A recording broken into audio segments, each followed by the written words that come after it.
Aujourd'hui, je vais vous parler du film 300. Si je vous dis 300, tout le monde sait que c'est l'histoire d'une bande de Spartiates un petit peu énervés.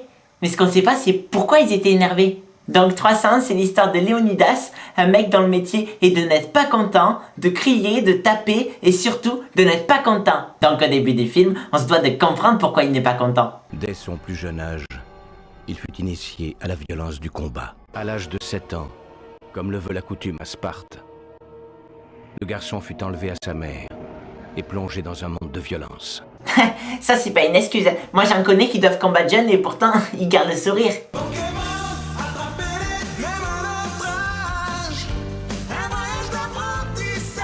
Ok, on a bien compris. Cette histoire va pas être marrante, malgré les efforts du compositeur pour nous faire croire qu'on va se marrer.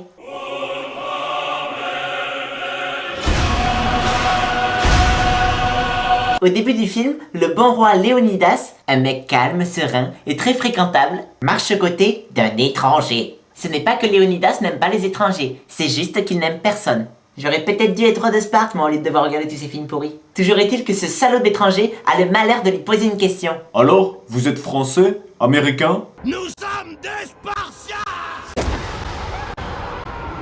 Oui, bon, c'est sûr, il a intérêt à mettre les choses au clair, sinon le film serait vite fini. Vous êtes des Français? Oui. Marchons au pas avec bravoure, y'a le territoire à défendre. Donc les autres, Étrangers. Mais si vous font du puits? Everybody's got to live together. All the people got to understand. et Léonidas va expliquer son plan aux Nazgûl pour repousser les Étrangers. hors des frontières. Mais les Nazgûl n'en ont rien à foutre, ils préfèrent faire un barbecue. Donc après une apparition de Mr. T et une page de pub,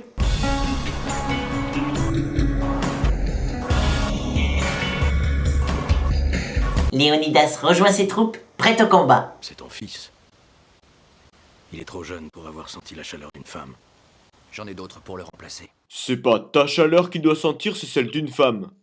Putain de pédophile. Et les voilà partis une fois que Léonidas a dit au revoir à sa femme en voix off. Adieu, mon amour. Il ne le dit pas. Il n'y a pas de place pour la douceur. Pas à Sparte. Ben elle aussi, elle va se rattraper sur les enfants alors.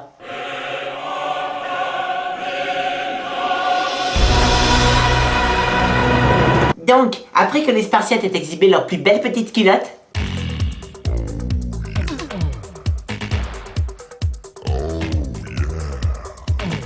ils vont s'installer dans une fente entre deux parois. Non, je ne ferai pas de blagues gays. Allons voir ces maudits fils de chiennes.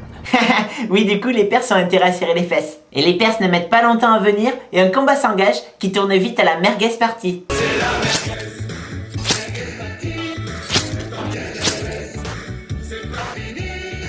Et les Spartiates sont vainqueurs puisqu'ils réussissent à faire tomber leurs ennemis dans un trou. Entre ça et le puits du début, ça commence à devenir bizarre cette obsession avec les trous.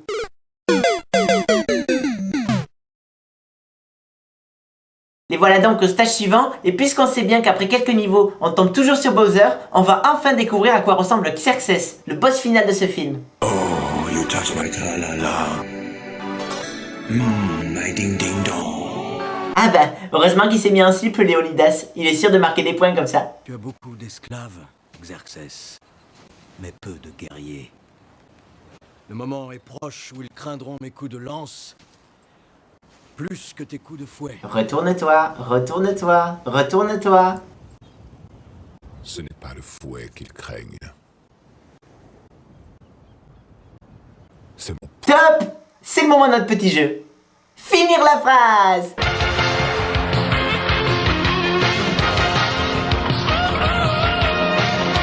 Avec notre concurrent du jour, Valet Connard.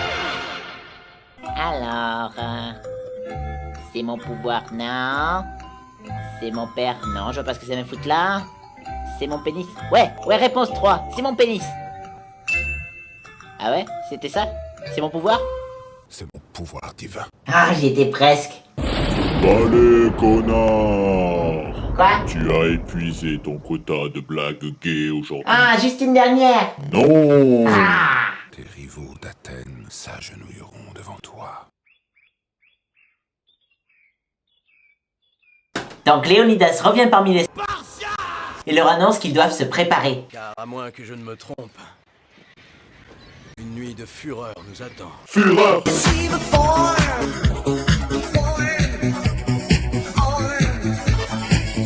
Et après un nouveau combat et un boss de fin de niveau, on a encore un défilé de slip au ralenti.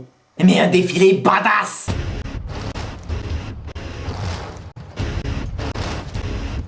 Et vu qu'on quitte le film gay pour un film complètement différent, on découvre plein de choses rigolotes qui ont tout à fait leur place. Des rhinocéros géants, des éléphants bourrés,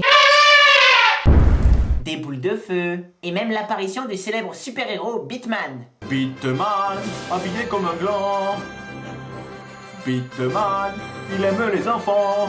Pendant que le méchant Xerxes se fait draguer par Gollum qui passait par là, je n'ai pas le droit de faire de blagues.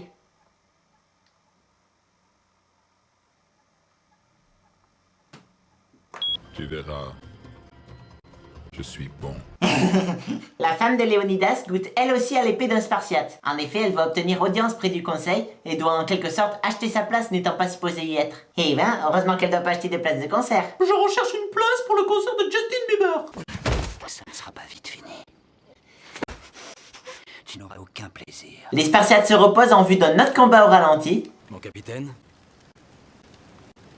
il insulte les dieux et pleure à l'écart. Et si tu ne veux pas m'entendre, que les démons t'emportent. Mais même quand tout le monde se repose, Léonidas l'énervé ne peut s'empêcher de les faire chier. Mangez vos victoires avec appétit, car nous dînerons en enfer ce soir. Waouh, ce mec ne peut jamais s'empêcher de hurler. Vous croyez qu'il fait pareil avec sa femme? Tes lèvres peuvent finir ce que tes doigts ont commencé. Je vais te bouffer. Pendant ce temps, sa femme justement réussit à se faire écouter par le conseil de Sparte. Mais elle se fait trahir par le même gars avec qui elle a dû coucher. Bah dis donc, décidément, encore un qui a dû lire mon livre. 14,99€ dans toutes les bonnes librairies. Mais la madame a la présence d'esprit de le buter, et le mec en mourant fait tomber des pièces de son pantalon. Comme quoi, il avait vraiment les bourses pleines. Et on est de retour sur le champ de bataille. Final round.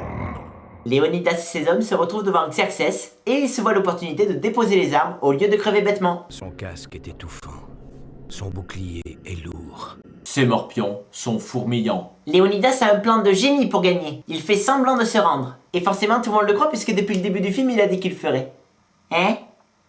Depuis le début du film il dit qu'il se rendra jamais? Ah oui, c'est ce qu'il me semblait. Donc évidemment les Spartiates l'ont dans le cul comme on dit. Léonidas tente de tuer Xerxes mais ça rate. Et ils se font tous buter. Léonidas est le dernier à mourir, pensant à sa femme dans un dernier sursaut. Mon salaire. Que je puisse rentrer chez moi.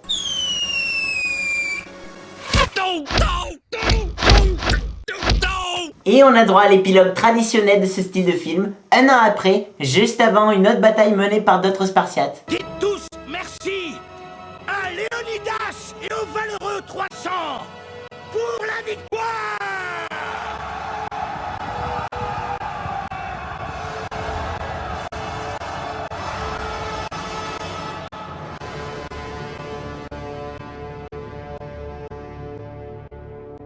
Et c'est fini! Maintenant, si vous le permettez, je vais enlever mon slip, Léonidas commence à me gratter.